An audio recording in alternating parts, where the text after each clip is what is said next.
Well, thank you very much, everybody. Appreciate it. We've had a very amazing two-day period in Brussels, and we really accomplished a lot with respect to NATO.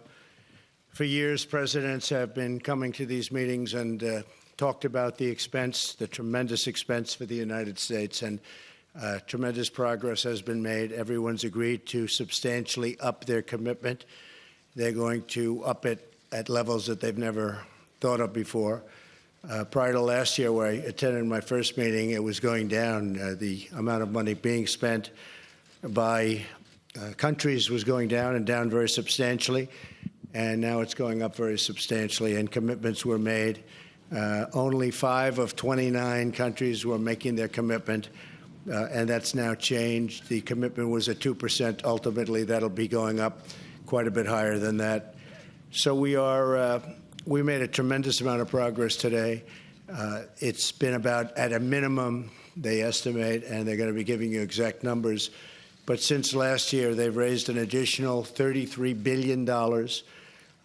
That's been put up by the various countries, not including the United States.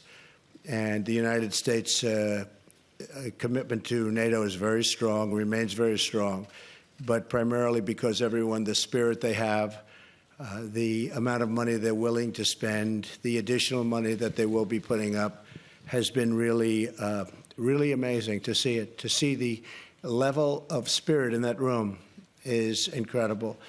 And I hope that we're going to be able to get along with Russia. I think that we probably will be able to. The people in the room think so, but they really stepped up their commitment and stepped it up like they never have before. So we took in an additional 33. The number could actually be higher than 40 when they give you the final number. The Secretary General Stoltenberg will be giving those numbers sometime today, probably in his concluding press statement. But we are doing numbers like they've never done before or ever seen before. And you'll be seeing that, and I guess you'll be hearing that a little bit later. Okay, we have our Secretary of State, as you know, and we have John is here. So if you have any questions for the three of us, Mike Pompeo just got back from a third trip, as you know, to North Korea. He's become a true expert on the trips to North Korea, the best way to get there, the best way to get out. And he gets along very well, and he's doing a great job over there. Yes, ma'am. I have a question. Yes. President Terry McCabe with BBC. Can you tell us whether or not you warned people that the U.S. would pull out of NATO if they weren't meeting their spending goals? I told people that I'd be very unhappy if they didn't up their commitments very substantially, because the United States has been paying a tremendous amount, probably 90% of the cost of NATO. And now people are going to start, and countries are going to start upping their commitments. So I let them know yesterday, actually. I was surprised that you didn't pick it up. It took till today. But yesterday, I let them know that I was extremely unhappy with what was happening. And they have substantially upped their commitment. Yeah. And now we're very happy and have a very, very powerful, very, very strong NATO, much stronger than it was 2 days ago. Yes, ma'am. Yes, hi, how are you? I know, you're very famous on television. Again about, did you ever at any point say that the U.S., though, might stop engaging with NATO? And do you think that your rhetoric helps NATO cohesion, or are you worried that people might think that the U.S. is going to not be as committed to NATO? There are a lot of people who say they were worried and stressed by what you did yesterday. Well, they were probably worried because the United States was not being treated fairly, but now we are because the commitment has been up so much. So now they are. And I was very firm yesterday. You have to understand, I know a lot of the people in the room. I was here last year. I let them know last year in a less firm manner, but pretty firm, and they raised an additional $33 billion, I think going to $40 billion, but it's $33 billion as of today. And then today and yesterday, I was probably a little bit more firm. But I believe in NATO. I think NATO is very important, probably the greatest ever done. But the United States was paying for anywhere from 70 to 90% of it, depending on the way you calculate. That's not fair to the United States. In addition to that, as you know, we're in negotiations with the EU, and we're going to be meeting with them next week. We've been treated very unfairly on trade. Our farmers have been shut out of the European Union. Now, you could say they're different, but basically, to a large extent, they're the same countries. So I think we're going to be ultimately treated fairly on trade. We'll see what happens. But I can tell you that NATO now is really a fine-tuned machine. People are paying money that they never paid before. They're happy to do it. And the United States is being treated much more fairly. Yes, sir. PBS NewsHour. Did you win any concessions in your meeting and discussions with the German Chancellor when it comes to German defense spending and also this issue of purchasing energy from Russia? And secondly, what would you say to your critics that say by creating this scene here at NATO, you're only enabling President Putin in Russia to further disturb things in Ukraine and Georgia? Well, if you consider putting up tremendously the additional funds at a level that nobody's ever seen before, I don't think that's helping Russia. I think that NATO is much stronger now than it was 2 days ago. I think that NATO was not doing what they were supposed to be doing, a lot of the countries, and we were doing much more than we should have been doing. Frankly, we were carrying too much of a burden. That's why we call it burden sharing. I was using the term a lot today, burden sharing. We had a fantastic meeting at the end. 29 countries, and they are putting up a lot. Germany has increased very substantially their time period, and Germany's coming along, and we still have to figure out what's going on with the pipeline, because the pipeline is coming in from Russia, so we're going to have to figure that out. I brought it up. Nobody brought it up but me, and we all are talking about it now. And actually, I think the world is talking about it now, maybe more than anything else, but we're going to figure that out.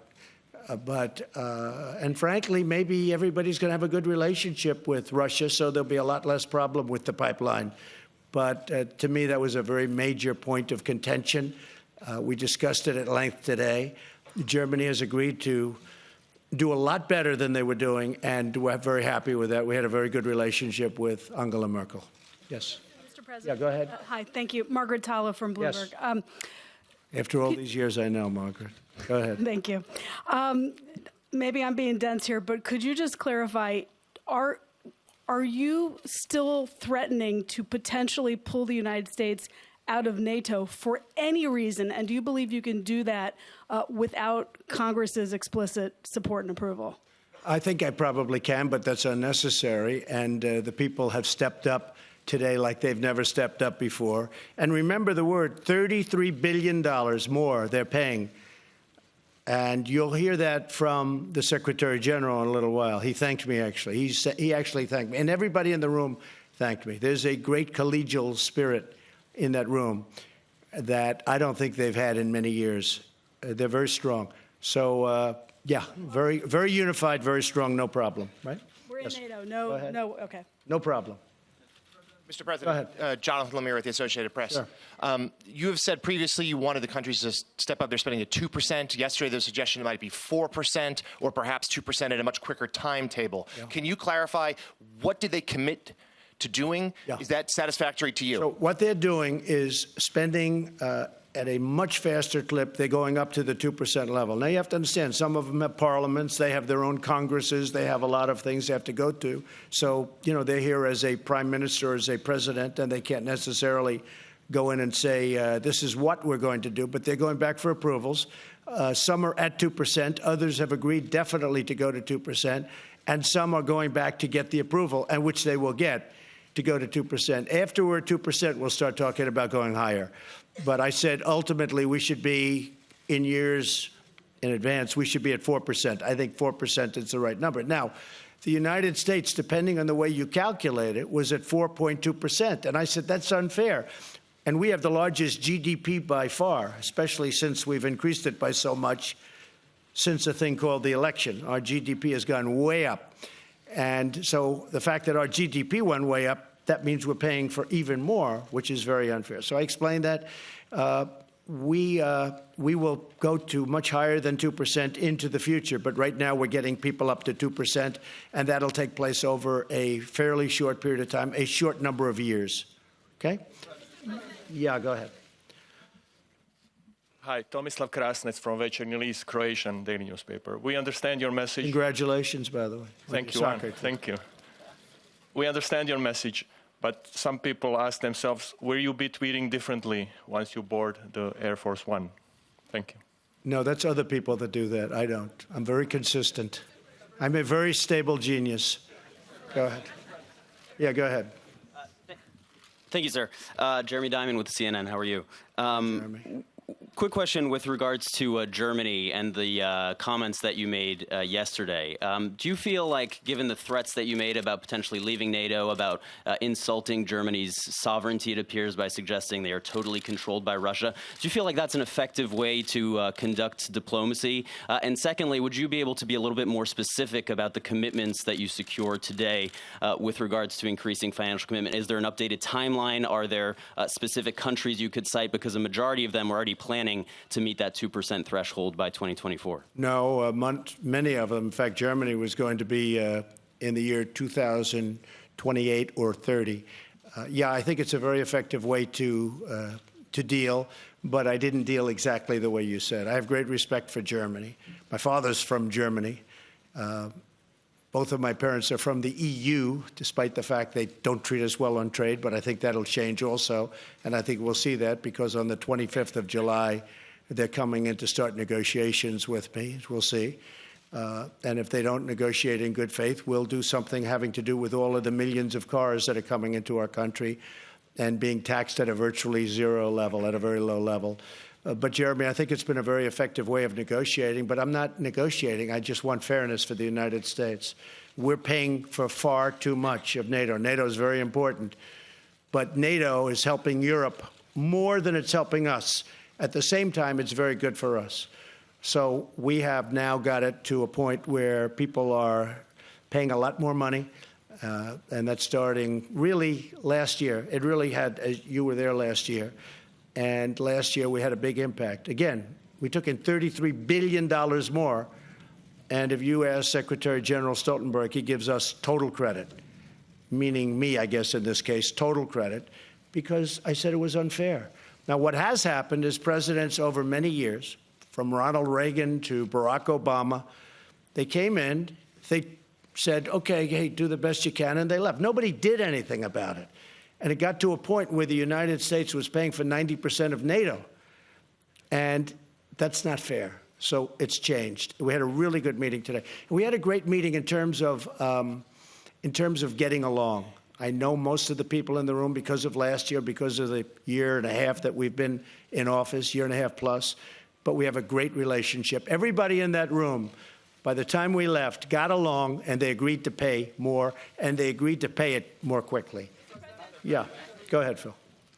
Hey, Mr. President, Philip Rucker from the Washington Post. Hi. You tweeted yesterday, what good is NATO?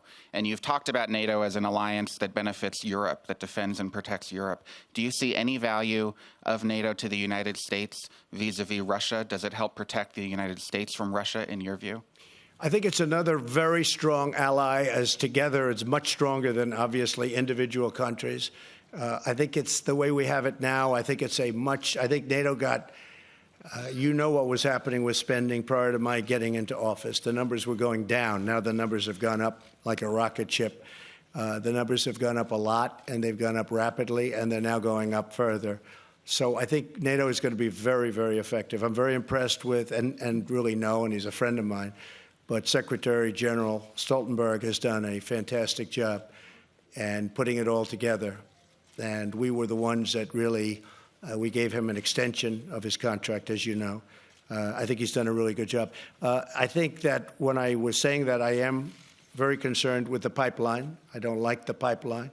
And when I talk about NATO, I say, how do you have NATO? And then you have somebody paying the people that you're protecting against. But maybe we'll get along with the group that we're protecting against. I think that's a real possibility. As you know, I'm meeting with President Putin on Monday. And I think we go into that meeting not looking for so much. We want to find out about Syria. We will, of course, ask your favorite question about meddling. I will be asking that question again. But we'll also be talking about other things. We'll be talking about Ukraine. Ukraine was here today, by the way. And, you know, it's very interesting to hear what they had to say. So, excuse me? Well, he may. I mean, look, he may. You know, what am I going to do? He may deny it. I mean, it's one of those things. So all I can do is say, did you, and don't do it again. But he may deny. I mean, well, you'll be the first to know. Okay? Go ahead. Yes, go ahead. President Robert Wall with the Wall Street Journal. Yes. If Hi, the Robert. Germans and the Canadians and others don't come up to 2%, what is your fallback position? How will you up the pressure to make them actually? Well, they will. They will. I have no doubt about it. They all made commitments, and they will be up to 2%. It'll be over a relatively short period of years. Okay? Please. Thank you so much. Yes, go ahead. Georgian TV, Palestine News. Mr. President, what do you think today needs or not Georgia most support from NATO? And I want to ask about Georgia? They were here today represented. Yes, and will you talk about Georgia in a meeting with with President Putin? Well, they were here. They made a very favorable impression, and we listened to their plight. It's a tough situation with Georgia, but they made a very favorable impression in the room. Okay? Yeah, go ahead. Go. One more Go ahead. question. Oh, sorry. Yeah, you really did. Come on. Go ahead. Go ahead. Well, I had a question as well, but nonetheless, I'll ask her. Will you recognize? Go ahead. Will you recognize Russia's Will you recognize Crimea as part of Russia when you meet Well, that's an President? interesting question because, long before I got here, President Obama allowed that to happen. That was on his watch, not on my watch. People like to say, oh, Crimea, but the fact is they built bridges to Crimea. They just opened a big bridge that was started years ago. They built, I think, a submarine port, substantially added billions of dollars. So that was on Barack Obama's watch. That was not on Trump's watch. Would I have allowed it to happen? No, I would not have allowed it to happen. But he did allow it to happen. So that was his determination. What will happen with Crimea from this point on, that I can't tell you. But I'm not happy about Crimea. But again, that was Barack Obama's watch, not Trump's watch. Yeah, go ahead. Sure. Jeff Mason from Reuters, Mr. President. I know, Jeff. Regarding your summit with President Putin, will you be raising arms control issues? Would you like Yes. to extend New START, and will you raise concerns about violations of the INF Treaty? Yes. And as a follow-up to the NATO meeting today, will you suggest to him, or would you consider stopping military exercises in the Baltic states if that's something that he requests? Well, perhaps we'll talk about that. But I will say that we are going to be talking about those three issues and many more. We'll be talking about it, Jeff. Okay? Go ahead. Go ahead. Ivo Caizzi, Corriere della Sera. We are in the NATO headquarters that costed almost the double as planned before. I would like to know if you are planning to guarantee the taxpayers that the new money that is flowing into NATO will be spent in the best possible way, especially the money coming from countries that have several problems with the public finances. Well, the money will be spent properly. And one of the things that we have many wealthy countries with us today, but we have some that aren't so wealthy. And they did ask me if they could buy the military equipment and could I help them out? And we will help them out a little bit. We're not going to finance it for them, but we'll make sure that they're able to get payments and various other things so they can buy. Because the United States makes by far the best military equipment in the world, the best jets, the best missiles, the best guns, the best everything. We make by far. I mean, that's one thing. I guess I assumed it prior to taking office, but I really learned since being president, our equipment is so much better than anybody else's equipment. When you look at our companies, Lockheed and Boeing and Grumman, what the material, the equipment that we make is so far superior. Everybody wants to buy our equipment. In fact, it's a question, can they make it? Because they are doing very well. Can they make it for so many people? So we are helping some of those countries get online and buy the best equipment. Yeah, go ahead. Hi, I'm Kristen Brown with Fox News. On your upcoming summit with President Putin, did any of your allies here express any specific concerns or talk to you about any messages that they'd like you to take with you when you go to the summit? Yeah, just the opposite of concern. They actually, and they'll probably come out with a little bit of an edict, but they actually thanked me for meeting with President Putin. I look forward to the meeting. They thanked me. They thought it was a great thing that I was doing it, and they gave us our best wishes, or their best wishes. Now, with that being said, we'll see what happens. Just a loose meeting. It's not going to be big schedule. I don't think it should take a very long period of time, and we'll see where it leads. But it could lead to something very productive, and maybe it's not.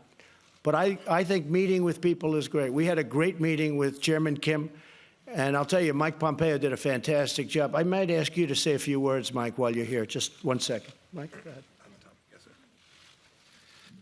Thank you, Mr. President. So I did. I returned, actually came straight from North Korea with a couple of stops here to Brussels. We had a productive conversation. There remains a great deal of work to do, but I think most importantly, my counterpart Kim Young-chol made a commitment consistent with what President Trump was able to achieve with Chairman Kim, which was they intend to denuclearize, they're going to accomplish it, and now the task is to get it implemented. I think just to finish on that, you know, it's so important. That was an amazing, really an amazing meeting, I thought. And I really think that we established very good relationships. We'll see where it all lands, but there have been no missile tests. There have been no research. They have blown up a site. I hear they're blowing up another site, missile site. They've taken down all of the propaganda. In fact, somebody said there's no more music playing at the borderline. You know, the music was going on for many years. They said recently that, wow, there's no more of the heavy music and the propaganda. They've done a lot of things, and we got back our 3 hostages. So it's a good process. But the main thing is there have been no rocket launches. There have been no missile tests. There's been no nuclear tests, no explosions, no nothing for almost 9 months. Okay. Yeah, please. Sure. Ewan McCaskill from The Guardian. Your trip to the UK. There are lots of protests planned in London and elsewhere. How do you feel about that? I think it's fine. I mean, I think they like me a lot in the UK. I think they agree with me on immigration. I'm very strong on immigration. I made a point today. I said, you've got to stop. You're ruining you're going to have a lot of problems. You see what's going on throughout the world with immigration. I probably at least partially won an election because of immigration.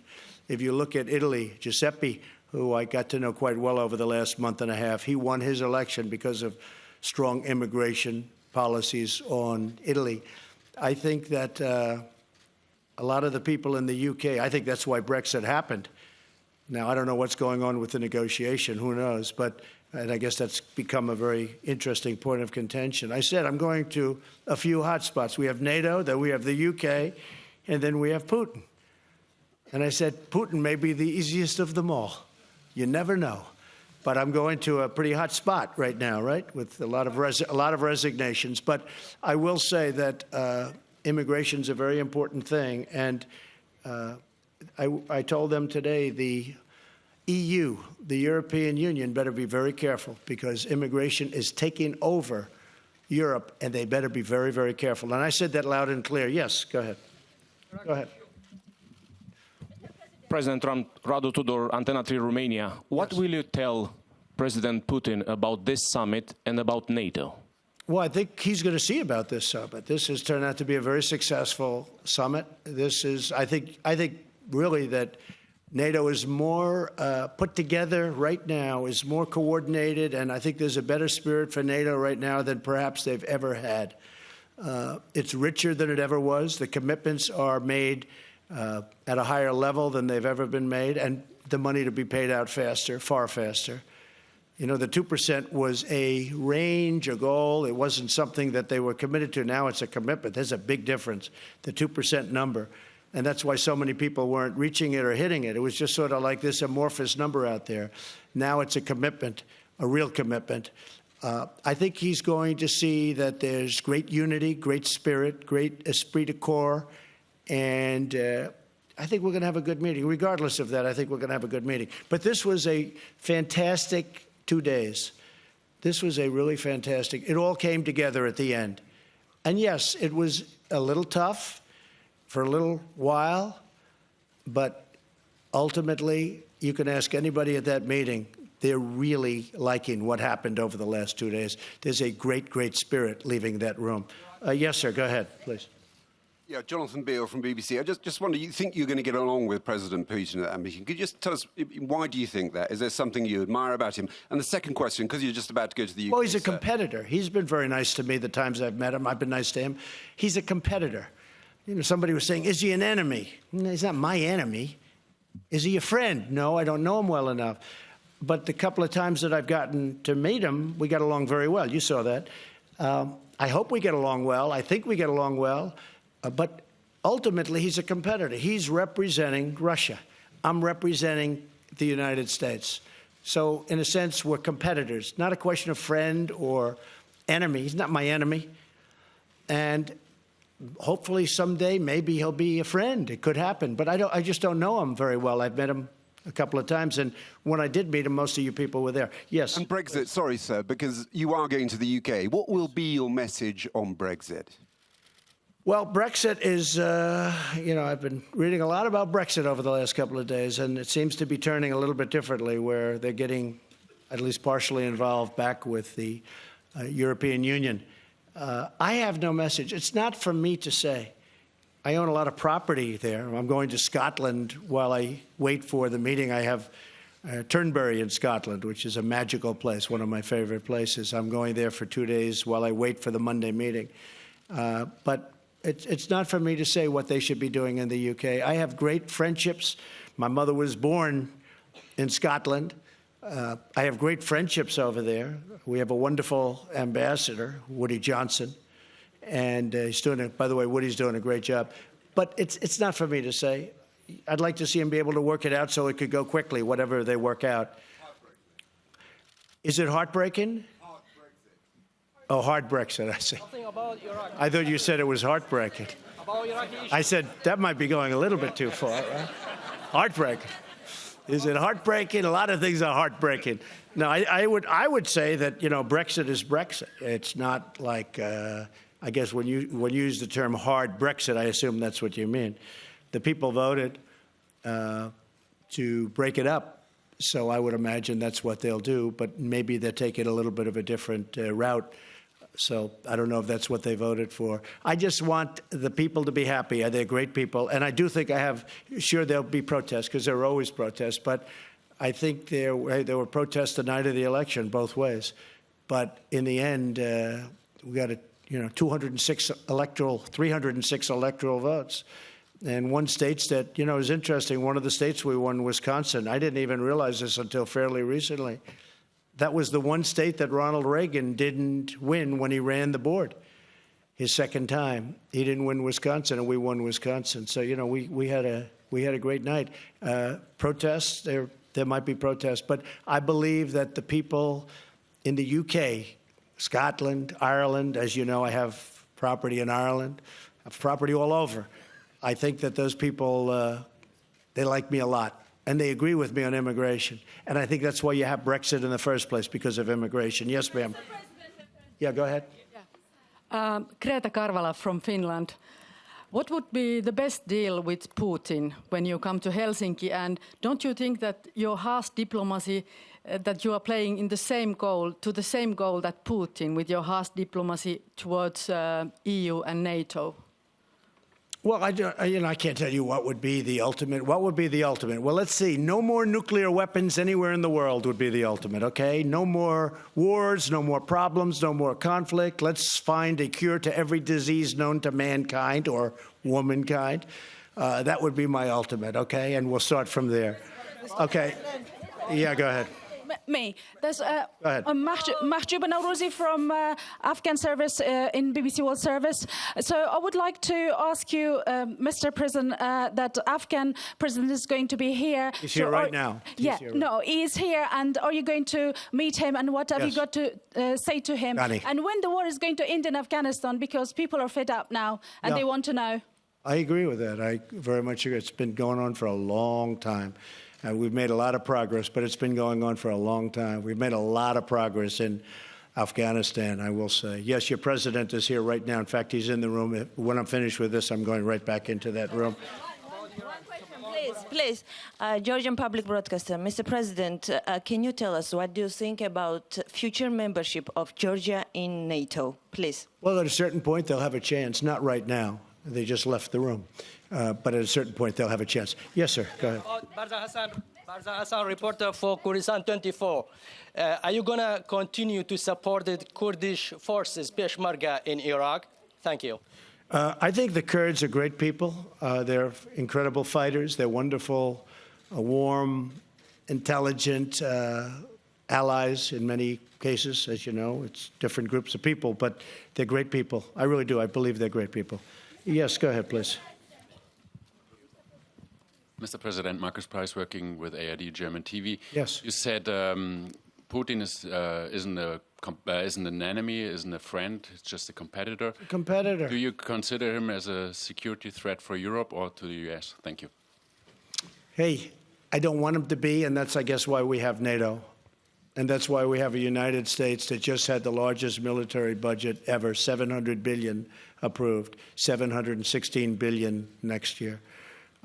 No, I hope that we'll be able to get along. I've said from day one, whether it's China or Russia, you know, we're working on trade with China right now, and I don't say that's an easy situation, because that's been years of abuse of the United States by presidents, frankly, that allowed that to happen. So I've taken over a lot of bad hands, and I'm fixing each one of them, and I'm fixing them well. But China is going to be, I think, very successfully, ultimately taken care of. I have a great respect for their president, as you know. President Xi spent 2 days there. It was among the most magical 2 days I've ever lived. And I think we're going to end up doing something very good with China. Right now, we're in a pretty nasty trade battle, but I think ultimately that'll work out. I really think we have a big advantage. You know, we picked up $8 trillion in value and worth since I became president, and we're close to 2 times the size of China. A lot of people don't know that. And, you know, we're going to negotiate a fair deal if that's possible. Okay. And Russia, I think getting along with Russia also would be a very good thing. Yes, go ahead. Jamal Musawi from BBC Persian TV. We have seen escalation of tension between you and the Iranians. What is your exit plan, Mr. President? I would say there might be an escalation between us and the Iranians. I agree with They you. are threatening. By the way, they're close- treating us with much more respect right now than they did in the past. And I know they're having a lot of problems and their economy is collapsing. But I will tell you this, at a certain point, they're going to call me and they're going to say, let's make a deal. And we'll make a deal. But they're feeling a lot of pain right now. Yes, go ahead. Go ahead. Go ahead. Go ahead. Mr. President, do you expect the rise of the Russian influence in Macedonia following the starting of the negotiation process like we've seen in Montenegro with alleged coup? And what will NATO and United States do to counter that Russian influence in the Western Balkans? We never talk about our future plans. Yes, go ahead, ma'am. Go ahead. Go ahead. Thank you very much, Mr. President. Thank you very much. My name is Ala Shali from Rodot TV from Kurdistan, Iraq. My question is about the government of Iraq. After 2 months election, the government in Iraq has not been formed. What's the role from USA? And you want to talk about Syria with President Putin. Can I have any information about Kurds in Syria? Thank you very much. So I hope we get along well with Iraq. We've certainly spent a great fortune in Iraq and many, many lives, thousands and hundreds of thousands of lives, if you think on both sides, which I always think about both sides, not just our side. And they had an election, and I hope we're going to be able to get along, and we'll see how that goes. We've already been talking to the people that won the election. I was not in favor of that war. I was very much against that war. I never thought it was a good thing, but that's another deck of cards that I inherited, and we'll do the best we can with it. I think the election was pretty conclusive, and again, we've spoken to them. We'll see what happens. Yes, sir, go ahead. Go ahead. To the next event, we have time for one more question. Good.